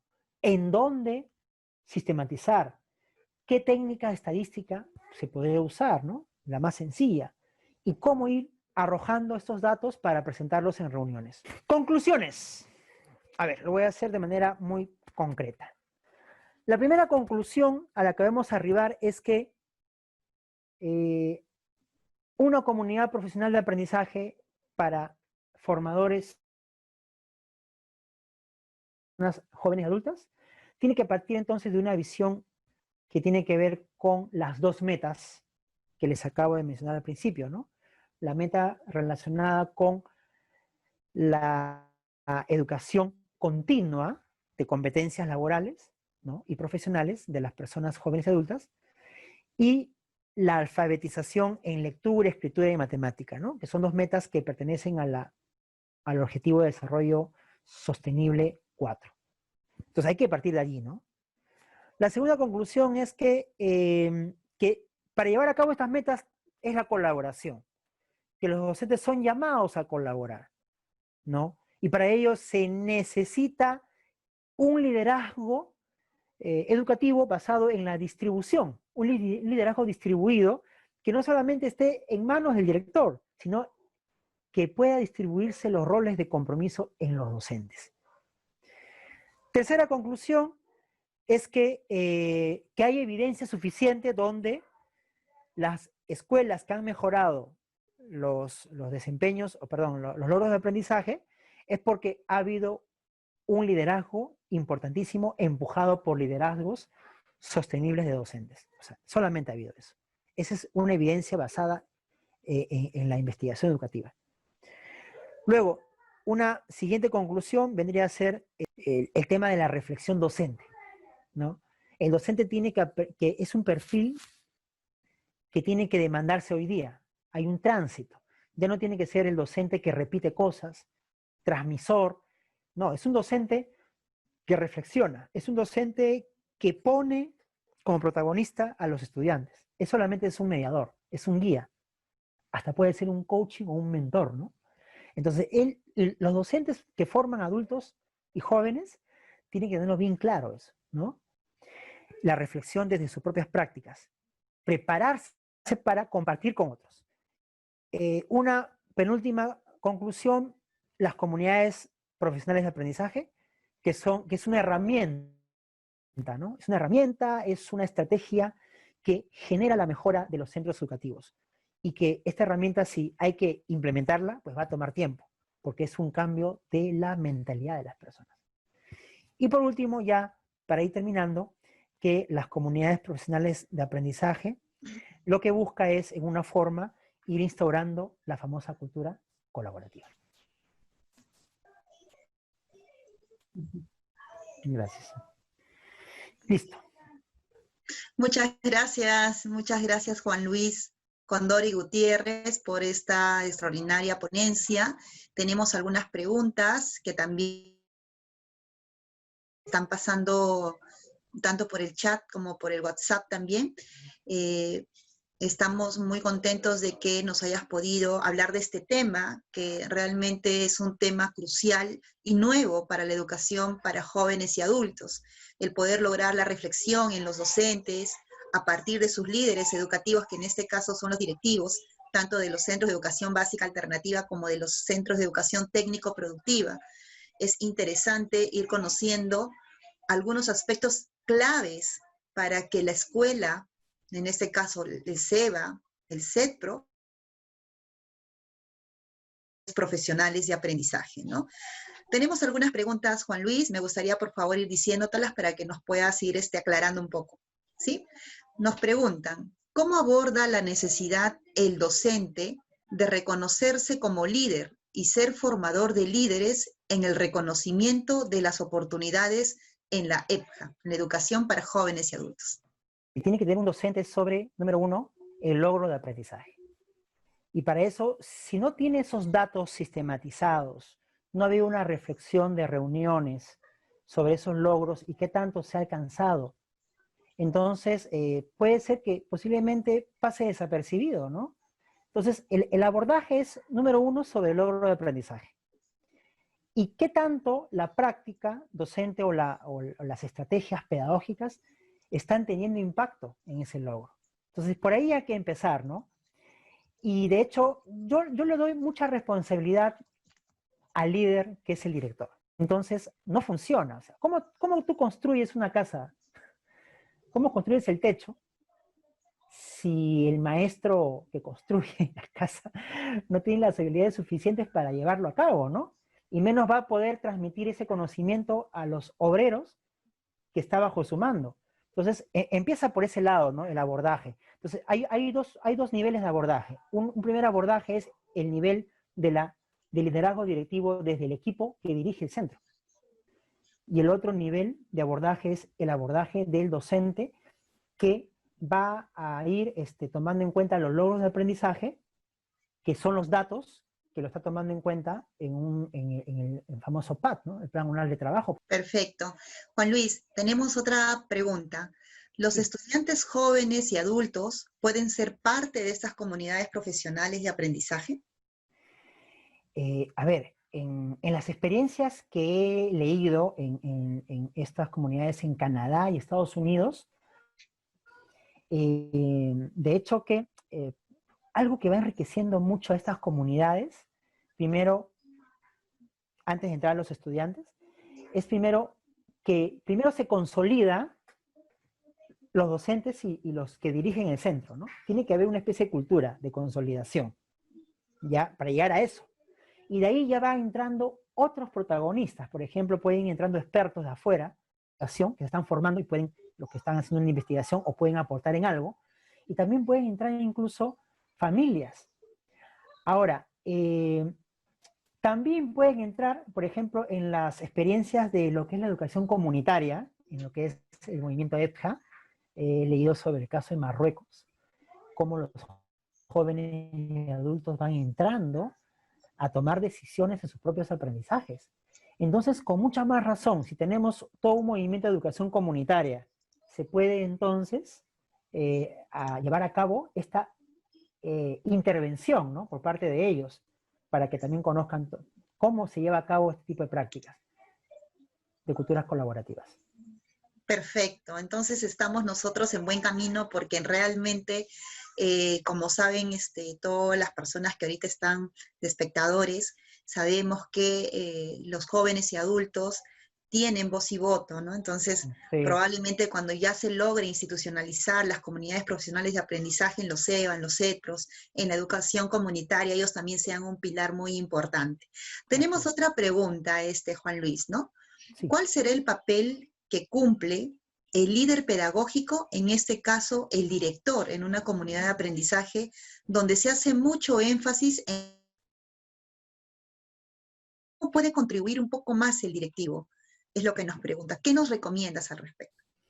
El directivo lo que tiene que ir preparándose es primero en que él debe ser experto en ir manejando las estrategias de sistematización de lo que él hace de sus monitoreos, para empezar, ¿no? Pero frente a ello también, o sea, hay varios factores más, ¿no? Tiene primero que asegurar un buen clima institucional. Si no hay un buen clima institucional, entonces imagínate, pues, no logra cerrar brechas entre grupos o subgrupos dentro de una escuela. O sea, desarrollar una buena comunicación, asertiva, empática, todo el desarrollo socioemocional, modelo. El segundo es que debe ser un experto de ir gestionando talentos para el desarrollo de los datos. O sea, una comunidad profesional de aprendizaje es importante el manejo de datos. Recogido de los hechos y evidencias, entonces no se puede abordar una práctica. Entonces es el director quien debe aprender, con un equipo directivo, ¿no? Que lo secunde. Y por último, que debe ser muy abierto al cambio el director. O sea, nosotros sabemos que los directores en Perú, de los distintos niveles en educación básica y en la EVA, están aprendiendo a ir, disculpen la palabra, la redundancia, desaprendiendo de que ellos eran unos funcionarios burócratas ya hemos visto el tema de cuánto se dedicaban a la administración, y están desaprendiendo para aprender a dirigir un centro que esté con el tema de los aprendizajes. Entonces eso debe ser bien importante, ¿no? Eso es lo que prácticamente podríamos decir con el tema del liderazgo. Bien, muchas gracias. Luis, ¿cómo se complementa la comunidad de aprendizaje en el desarrollo local? A ver, de hecho, el tema de una comunidad de aprendizaje, una comunidad profesional de aprendizaje, ¿se acuerdan ustedes que hemos visto? Y quiero ponerlo acá, para el tema local, ya lo quiero poner. Dentro de este libro, que es muy importante, lo pueden encontrar acá. Lo pueden ver, ¿no? Por ejemplo, todo el tema local está en lo que es agrupaciones y redes y federaciones. O sea, esto ya es, ojo, esto se ha dado en Inglaterra, en Canadá, también este tipo de proyectos, pero muchas de estas escuelas que han aprendido a trabajar en redes para generar abordajes a problemáticas locales, obvio que en prácticas docentes, pasaron por la experiencia de comunidad de aprendizaje. Entonces, ¿cómo no? De hecho, que una escuela muy inteligente que llega a niveles altos de comunidad, ya está preparada para poder trabajar en redes y abordar el tema local, ¿no?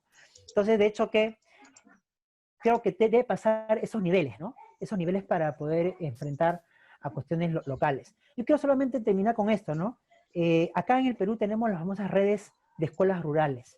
Pero ¿por qué no funcionan las escuelas de redes de escuelas rurales? Porque todavía no han instalado una cultura colaborativa. Y al final solamente son de nombre. Y eso es lamentable, ¿no? Lamentablemente. No se da eso. Sí. Muchas gracias.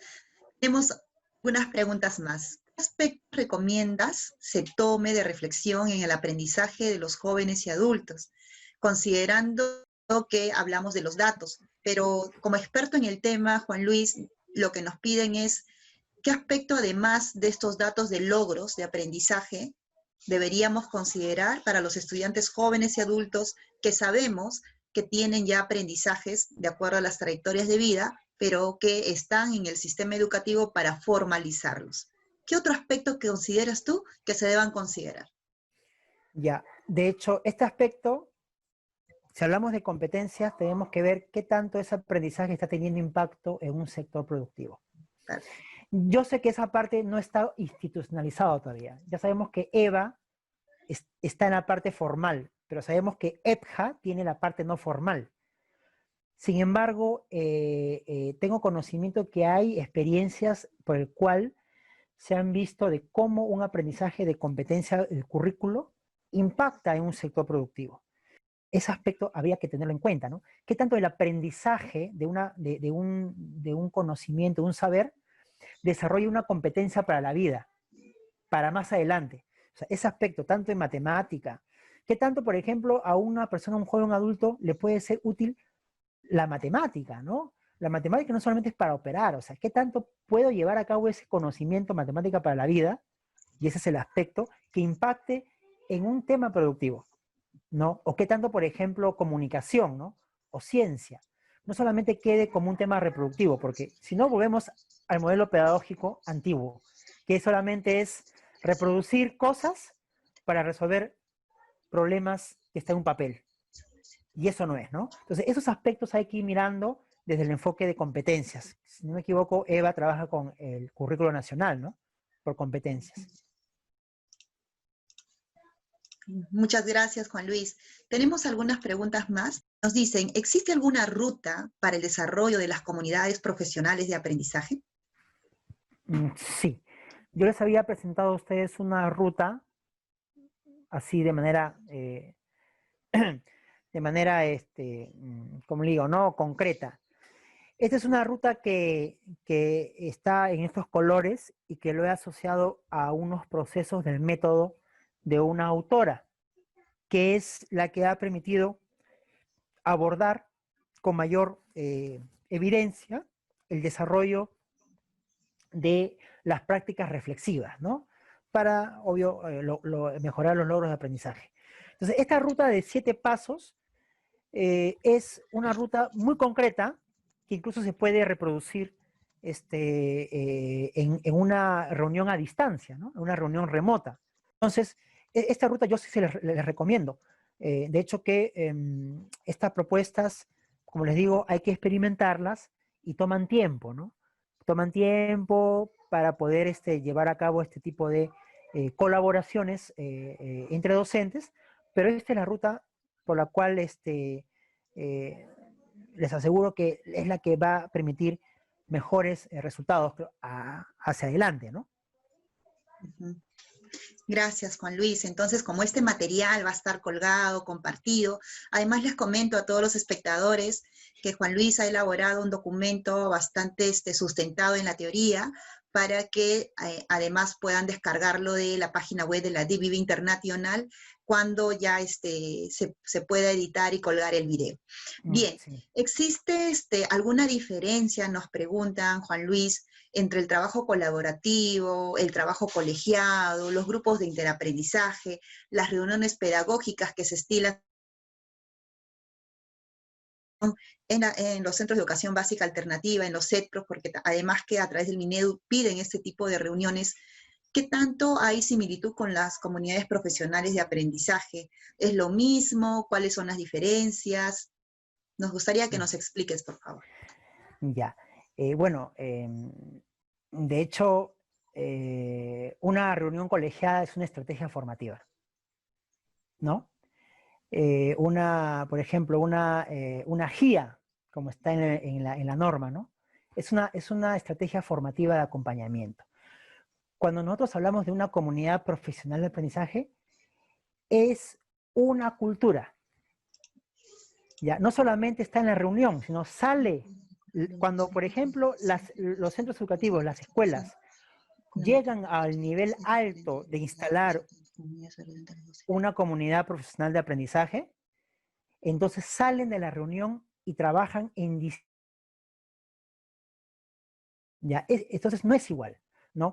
Lo que se busca acá entonces con una comunidad profesional de aprendizaje es instalar una cultura colaborativa que vaya más allá del aula, más allá de las reuniones. Las reuniones solamente son para discutir, porque al final esa reunión lo que va a salir ahí es una propuesta de mejora, ¿no? De una estrategia para tener impacto en un aprendizaje. Entonces, una cultura, y quiero ir un poquito a esto de aquí, a este concepto importante, que quiero ponerlos, ya lo van a ver. Esto de acá es, ¿no? Una visión de comunidad escolar más amplia. Es una estrategia organizativa muy poderosa que empodera a los profesores y a otros miembros de la comunidad a aprender y a trabajar de manera conjunta para mejorar la calidad de vida. Entonces no es igual que una estrategia formativa de acompañamiento, ¿no? Como una guía, una reunión de trabajo colaborativo. Eso es distinto, esas son herramientas, ¿no? Son pautas, estrategias, pero que también, ojo, van sumando, no les digo que no sirven, van sumando a toda esta comunidad profesional de aprendizaje. Esa entonces es la idea, ¿no? Perfecto, entonces vamos entendiendo lo que la comunidad profesional de aprendizaje viene a ser como la sombrilla, ¿no? O el ideal, y que todas estas reuniones que se logran desarrollar al interior del CEBA y del CETPRO o van a ir contribuyendo en algún momento a que se pueda formar o institucionalizar estas comunidades profesionales de aprendizaje. Así Bien, es. tenemos además la última pregunta, nos dice, en las demandas se ha referido al enfoque de la pedagogía, pero siendo nuestra población jóvenes y adultos, ¿no sería bueno abordar la andragogía? ¿Qué opinas de esa pregunta, Juan Luis? Ya. De hecho que, a ver,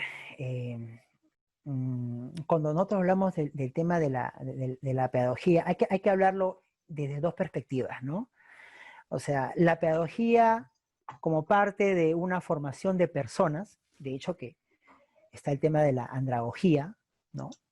La andragogía que es para adultos, ahí, obvio que un niño y un adolescente aprende distinto que un adulto y un joven. Esa es una perspectiva amplia, ¿no? Y la otra perspectiva, sí, hay razón, es el tema pedagógico, cómo se considera en el currículo. Pero hay una cosa, nosotros acá en el Perú todavía no estamos en el tema de lo que es la EPJA. O sea, si bien es cierto tenemos lo que es EVA, y EVA como que articula algunas cosas con el movimiento EPJA, educación para personas jóvenes y adultas, que incluso ya tiene que ver con experiencias no formales, de ir articulando con el sector productivo. Entonces, en EVA se atiende a niños. Entonces, por consiguiente, yo he utilizado el término pedagógico para poder llevar a cabo ello. Y también el tema que tiene que ver que los maestros que están en EVA toman en cuenta el currículo nacional, ¿no? Entonces, yo creo que no hay que tomar tanto así, de manera muy rigurosa, el uso de lo pedagógico, ¿no? En verdad, nosotros hacemos pedagogía en todo sentido, ¿no? Y de hecho que los otros profesionales nos admiran porque hacemos pedagogía, ¿ya? Ujú. Entonces, el médico puede hacer pedagogía, es un concepto muy amplio. Hace pedagogía desde su institución, desde sus conocimientos. El político también hace pedagogía. Entonces, por esos lados creo que es un punto importante. Pero sí, hay que rescatar también los principios de la andragogía, ¿no? Uno de esos principios es que el adulto aprende de manera autónoma y lo liga a su experiencia de trabajo. Ese es un principio importante. Bien, para ir cerrando un poco, porque ya tenemos pocos minutos, pero no quisiera dejar ninguna pregunta sin responder. Juan Luis, nos acaba de llegar una última pregunta que es de Freddy. Muchas gracias, Freddy. Dice, el objetivo de la educación es el desarrollo humano, no necesariamente preparar mano de obra para un mercado determinado. Considerando lo anterior, ¿son las comunidades profesionales de aprendizaje una nueva práctica pedagógica? A ver, es una práctica, pero de reflexión docente, ¿sí? Y dentro de lo pedagógico, porque para eso nosotros nos hemos formado, ¿no? Para lo pedagógico. Somos pedagogos. No se dice que somos andragogos, ¿no? Somos pedagogos, nos hacemos llamar. Entonces, ahora, de hecho que no preparamos mano de obra. No, la mano de obra creo no calificada, yo creo que hoy día ha tenido mucho impacto con la pandemia. No. Tenemos que preparar a personas de emprendimiento y tienen que ser tecnificados, competentes y tecnificados. Entonces, la comunidad profesional de aprendizaje, más que estrategia pedagógica, es una estrategia de liderazgo educativo. Una estrategia de liderazgo educativo donde se va a incorporar el trabajo de redes, el trabajo de colaboración y el trabajo de ir, por ejemplo, desarrollando las mejoras desde la práctica docente y la mejora de los logros de aprendizaje. Eso es en suma con respecto a la comunidad profesional de aprendizaje. Muchas gracias, Juan Luis. Sí, realmente para la comunidad de EPJA, ¿no? Donde está dentro lo que es la educación básica alternativa, los EPROS, porque como bien lo has dicho, la EPJA es todo un mundo también al cual nosotros estamos tratando de contribuir cada día. Esto de las comunidades profesionales de aprendizaje es un tema realmente nuevo. Incluso para la educación básica regular es un tema que se está institucionalizando, además innovador. Y como bien lo dice Juan Luis, es un tema de reflexión de la práctica docente para ver cómo los estudiantes, nuestros estudiantes jóvenes y adultos van desarrollando las competencias o formalizando las que ya tienen, ¿no? Me gustaría leerles ese pedacito un poco para ir cerrando la parte ya de la ponencia, ¿no? Lo que nos dice Seichner en el 96, ¿no? Primero uno debe conocer que, en cierto sentido, todos los profesores somos reflexivos. No existe el profesor irreflexivo.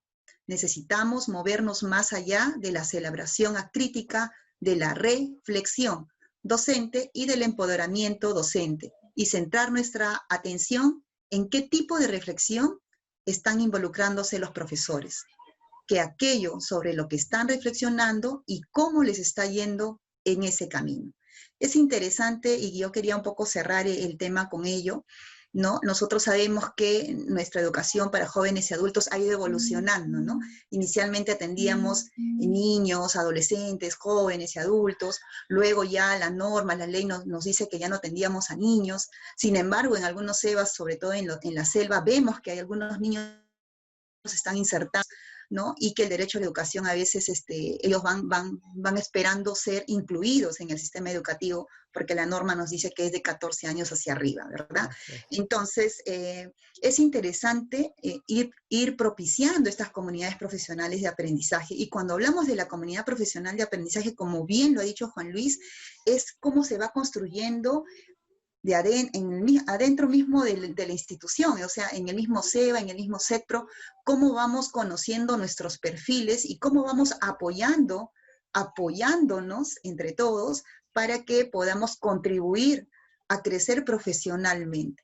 Pero todo basado en el análisis de los datos. Y cuando Juan Luis se refiere a los datos, está hablando de los datos de los logros de aprendizaje. Claro, nosotros como educación de jóvenes y adultos vamos a tener no solamente de repente el énfasis en ello, sino también a estas prácticas, a estas metodologías que tienen que ser acordes a la educación para jóvenes y adultos. Muchísimas gracias, Juan Luis, de verdad, para nosotros esto es un tema nuevo, más porque además la DBV International está planteando un curso, ¿no? Un curso MOOC, donde Juan Luis nos va a poner todo el expertise, y como les decía, va a haber un documento también colgado para que ustedes puedan poder tener mayor profundidad sobre el tema. Bien, les voy a pedir por favor que todavía no se retiren, les van a ahorita compartir una encuesta que nos gustaría que todos puedan complementar, ¿sí? O completar, ¿no? Y agradezco mucho a Juan Luis Gutiérrez, Condori Gutiérrez, ¿no? Él es experto en lo que es comunidades profesionales de aprendizaje y viene también desarrollando el tema para América Latina y realmente ha sido un gusto tenerte, Juan Luis, y además también que nos ayudes a aterrizar ese tema tan interesante en la educación para jóvenes y adultos. Muchísimas gracias a todos los que nos han podido acompañar en esta tarde. Muchas gracias, Juan Luis, también. Gracias a ustedes y a los maestros que han estado presentes.